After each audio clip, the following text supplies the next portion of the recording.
What's going on, everybody? DeckMasterJ here, and I'm in the office working on some stuff back here in the print shop today. I thought it'd be cool to document my thought process and how I go through developing stuff that you don't find anywhere on the market, but I got a need for it, so I'm gonna make it.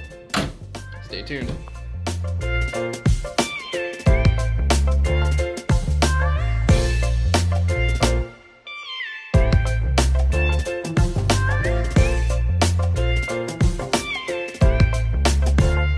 So even after about 10 years of 3D printing, it never ceases to amaze me how the stuff always keeps you on your feet. Just when you think you got something figured out, something changes and you gotta adapt. Recently switched over the print shop to working with all of ASA carbon fiber filament, but my gosh, is it a very particular filament to work with. So one of the issues that I've come across is I keep winding up with borderline empty spools.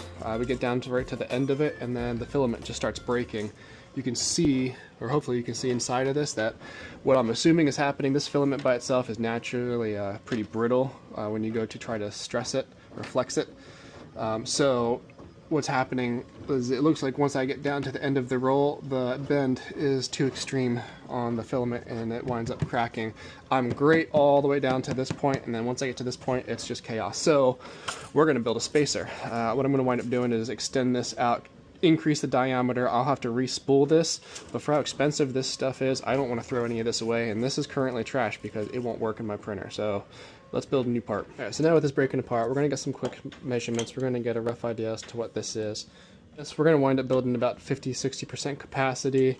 So we'll just max that out. We'll call that outer diameter about 145, 150. That way I don't have to worry about getting it too big. Reduce the amount of printing material that I'm going to put on this for the tool.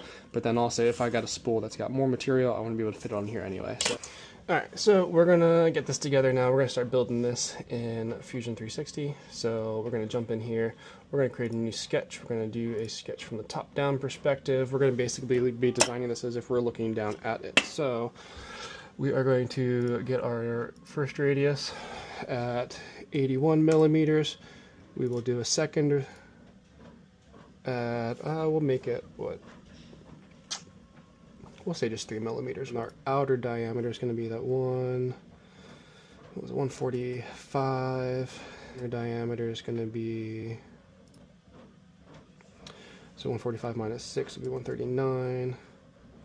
3, and now we're going to create some sprongs. I want to make some passes that wind up connecting the two because I don't want to make one big solid piece. We're going to give it some arms to stretch out. So little fun sneak peek in behind the workings. So once I've gone through and just defined the 4 sides of the part and given it a center point radius, I can now go back through and tell it how many points I want, and it'll recalculate, redistribute. So 6, I'm going to say 12. We'll give it 12 so that it's give a nice outside. We're not going to build this inset. We're just doing both circles and the pieces in between them. So yeah, we'll leave that at 12, see how that works out. And now I'm gonna select my planes and I'm gonna make this thing pop up at us. Alright, so now I've got that shape in there. What I'm gonna want to do now is I'm gonna pull a whole bunch of data upwards. I'm gonna extrapolate this out, extrude it to the width that I need, which I will measure in a second because I need to measure the space in between the two. So I'm going to pull this out to that, and then I'm going to add the piece to actually tie the inner and outer radiuses together so that it actually holds onto the wheel. Alright, so now we got some more perspective. We're out of the sketch. We're working in it on a flat plane. It's currently only got 2 dimensions. We're going to pull this up to 59 millimeters. See, now all of a sudden we got some shape. This is the inset radius and the outer radius. It's going to hold our filament together on there. We're going to then go through here and where's that other part? Make my sketches visible. There we go. I need to now extrapolate this piece. We're going to extrude it. After we need to make, come here, that and that go away so it doesn't connect them. This we're going to pull up to 59 millimeters. It will be a new body. Now we're going to move it. We're going to do a circle pattern. Circular pattern, choose our part, choose our axis, and now we're going to tell it how many pieces we want in there, and it's going to duplicate it, pivoting it around that angle we want. So let's say, let's do 12. think that to be a nice even balance. Duplicate that.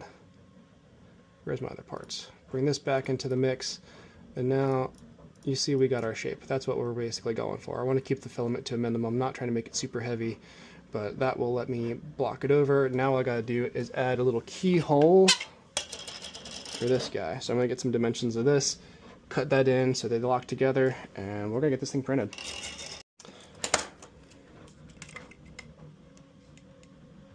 So we'll call that 4 millimeters. We'll pull in 6, so a 4 by 6 millimeter on the inset ring. Get that cut in. Alright, so we got this. I'm gonna get rid of all of our bodies so I can see easier. I'm gonna go back into my sketch, and I want to create a 4 millimeter gap basically, which this is currently at 2, so let's just do this. Got a little distracted there, end up designing the part, had to take the glasses off to charge. So here's what you missed. I wound up extruding out the top. I think I pulled that out before, but wound up going back in and doing a cutout for the notch on the wheels. Where is it? Right there. And then I also did a little cut in, a 2 millimeter cut in on the edge, so I can feed the filament into, instead of having it on tape or something else like you typically get it. But that way I can just feed the filament into the side of it and start spinning it up, load that thing up and keep going. It's been going for about 2 hours now on the printer. We've got it cranking out, but after another hour and 50 minutes I'm going to pop it out and we're going to spool this thing up, see how well it fits. Okay, so let's see what we got. We got our notch. It's probably going to be really tight. Where's that notch? Oh yeah, we're pretty snug. We're snug. Oh man, that's risky. Here we go. We got our hole for the filament. Let's see if we can get this in and locked. Nice. Nice, nice, nice. So that is what I'm talking about. Now I'm going to fill it, put it on a drill, and I'll re-spool it so that the large diameter actually sits way out here instead of way down there. And since I'm pretty much only ever going to use this for the ASA-CF, I actually pulled the RFID chip off of the Bamboo tag, stuck it inside of this, so when I put this back in the printer, the printer will still see it as that material without me having to update the machine. So let's get this thing squeezed on. Oh yeah. That's the spot. Nice and snug.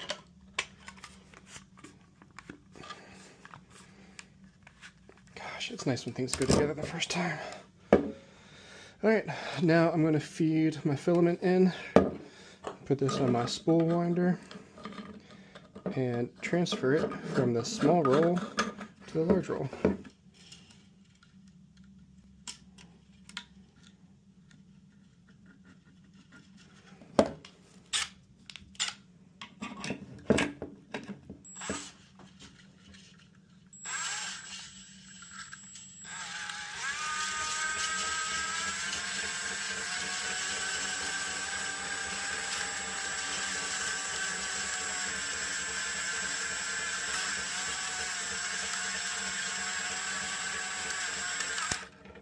Boom. Alright, let's get it in the printer. Alright, so now, ideally, utilizing my AMS, we'll run this roll all the way out. And the large roll, the full roll, should have no issues transitioning in from another unit. So we've got that as our backup. This is our primary, as far as this, how the machine sees it. Feed that one. Get this back in the coil. Oh yeah, it's already moving better already. Well, it was better. I came up and found, I got a notice that it had run out, so I figured I'd come and check on it, and excuse me, it definitely had seized. It was not giving any more filament, but what wound up happening, and I was kind of concerned about it, was the filament got actually stuck between the side of the roller, pinched, and then once the machine went and pulled on it, pulled too hard, gave it a nice hard angle, and it snapped. So second iteration of this is going to wind up coming up. I'm just going to flare some sides on it, give myself like a ½ inch of space back and forth. I should never fill up that much room. I'm going to move my nozzle for the filament inset, so that, you know, that was perfect. That locked up nice and neat, but I got to give this filament a spot to lock in, and I think this thing's going to be pretty freaking awesome. Definitely helped me burn through all my filament. I hate having any of this go to trash. Stuff is not cheap. Boom. So last night, second iteration, once I realized the sides of this fell so easily into the sides of the spool and got caught, wanted to give myself a nice little channel. This thing was also, it worked and goes on, but it's pretty snug, so you gotta do some pretty forceful stuff. So I increased my tolerances a little bit, so that is going away. This, we're gonna take the RFID chip, line it up, and you'll see, a little bit easier to put together. So now I'm going to take that, got our curvature, we got our nice little notch for filament to take, boom, and start the wrap. So I'm going to rewrap this, and we're going to give it another shot on the AMS and see how well it feeds this time.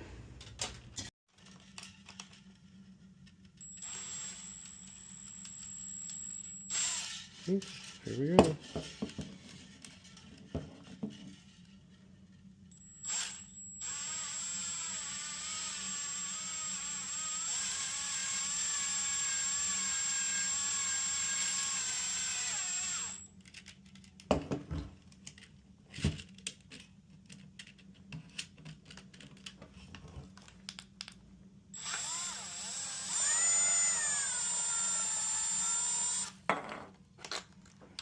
Sweet. Alright, let's run this through, see if I can burn that up in the next print, and how well this one performs, because it looks like, based on what we're seeing now, we should not have any issues.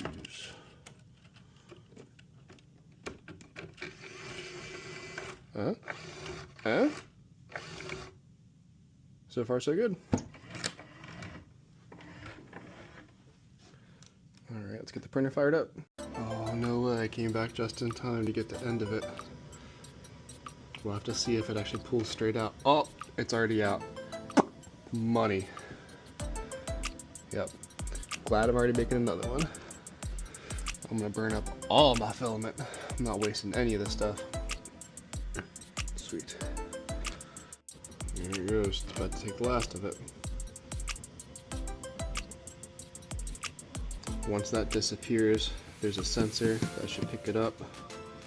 I'll pull it through. Once it's out, it'll switch over. The machine knows that this is the same kind of filament over here. And that's the red light we were looking for. So that triggered the fault. It now knows that there's no more filament there. It's going to keep running that through.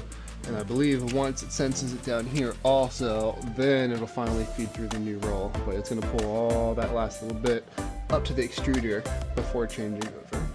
And then it's going to keep going. Alright everyone, I appreciate you staying tuned for the whole video. If you got any further comments, questions, thoughts, concerns, you guys know where to send them down below. If you haven't done so already, please like, share, subscribe. Every little bit helps. I wouldn't be where I was today or where I am today if it wasn't for everyone that's been subscribing and pushing my content and making the requests up till this point. So thank you everybody. I want to keep it coming. So yeah, let me know what kind of stuff you guys are interested in, and I'm going to start documenting it and showing you all my little trade secrets. So stay tuned. See you guys.